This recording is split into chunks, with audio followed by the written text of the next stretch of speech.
Shalom Bapak Ibu, Saudara-saudara sekalian. Kita bersyukur karena kita berjumpa kembali dengan acara Menerima hari ini, di mana kita akan belajar kebenaran firman Tuhan, sekalipun merupakan renungan firman Tuhan yang singkat. Kita sungguh ingin supaya hidup kita diperkaya oleh firman Tuhan. Sebelum kita akan melanjutkan acara Menerima hari ini, mari kita buka terlebih dahulu dengan doa. Terima kasih Tuhan, kalau kami boleh diperkenankan untuk belajar firman Tuhan melalui acara Menerima hari ini. Kami mohon pimpinan Roh Kudus yang terus membimbing kami Tuhan, sehingga kami boleh mengerti setiap kebenaran firman Tuhan yang dijabarkan, sehingga kami boleh bertumbuh lebih hari, boleh lebih dewasa rohani. Roh Kudus memberikan kepada kami hikmat, akal budi, pengertian-pengertian yang baru, sehingga kami boleh sungguh-sungguh mengerti akan kebenaran firman Tuhan yang disampaikan. Di dalam nama Tuhan Yesus Kristus, haleluya, amin. Shalom Bapak Ibu, Saudara-saudara sekalian. Kali ini saya ingin membahas suatu topik bahasan secara bersambung. Topik kali ini yang saya bahas adalah siapakah pemimpin rohani itu? Bagian yang pertama. Nanti kita akan membahas bagian yang kedua, bagian yang ketiga, dan seterusnya. Penting sekali kita mengerti siapakah pemimpin rohani itu menurut pandangan para pakar kepemimpinan dan menurut pandangan Alkitab. Nah, kita akan bahas siapakah pemimpin rohani pada bagian pertama ini menurut Oswald Sanders dalam bukunya yang sangat terkenal yang berjudul Spiritual Leadership. Oswald Sanders mengatakan bahwa pemimpin rohani adalah pemimpin yang mengandalkan Roh Kudus di dalam peran kepemimpinannya. Karena kepemimpinan rohani berkaitan dengan masalah kuasa rohani yang berasal dari Roh Kudus, tidak dapat ditimbulkan oleh diri sendiri. Tidak ada seorang pun yang dapat menjadi pemimpin rohani atas usahanya sendiri. Ia mampu mempengaruhi orang lain secara rohani hanya karena Roh Kudus bekerja di dalam dan melalui dia sampai dia berada pada taraf yang lebih tinggi daripada orang-orang yang dipimpinnya.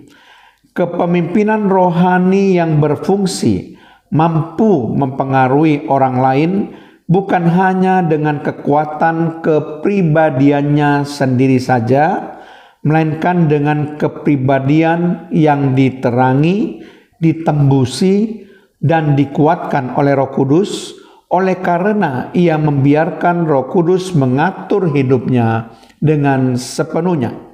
Sehingga kuasa Roh Kudus dapat mengalir melalui dia kepada orang lain dengan tidak terhalang. Orang yang penuh dengan Roh Kudus dapat mengubah suasana melalui kehadirannya. Karena ia mempunyai pengaruh yang tidak disadari yang menyebabkan Kristus dan hal-hal rohani menjadi nyata untuk banyak orang. Sebagai contoh, peran Roh Kudus dalam kepemimpinan rohani dapat dilihat dalam pemilihan para pemimpin. Dalam hal ini adalah para diaken, di mana syarat utama yang ditetapkan adalah bahwa mereka harus penuh dengan Roh Kudus.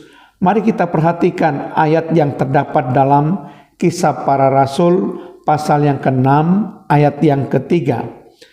Karena itu saudara-saudara, pilihlah 7 orang dari antaramu yang terkenal baik dan yang penuh roh dan hikmat, supaya kami mengangkat mereka untuk tugas itu.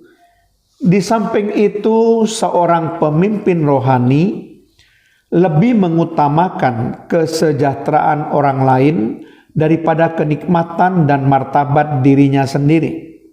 Ia menunjukkan empati, simpati, dan perhatian terhadap mereka yang dipimpinnya berkenaan dengan masalah, kesukaran, dan kekhawatiran mereka. Tetapi empati dan simpati itu haruslah empati dan simpati yang menguatkan dan memberi dorongan, bukan yang melemahkan. Ia akan selalu mengarahkan keyakinan mereka yang dipimpinnya terhadap Tuhan. Dalam setiap keadaan darurat, ia selalu berusaha menemukan kesempatan untuk memberikan pertolongan.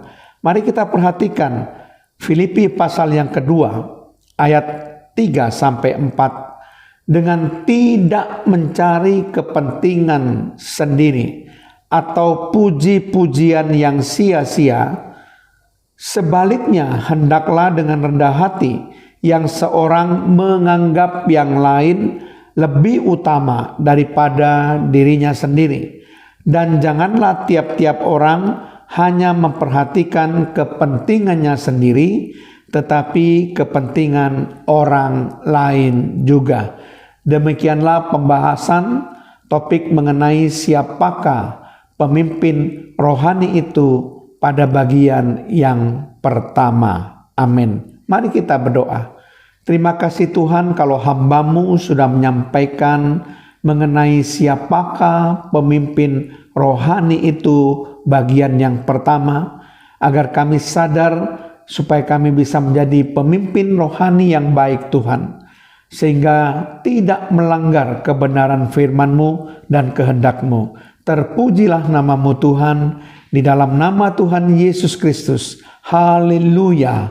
Amin.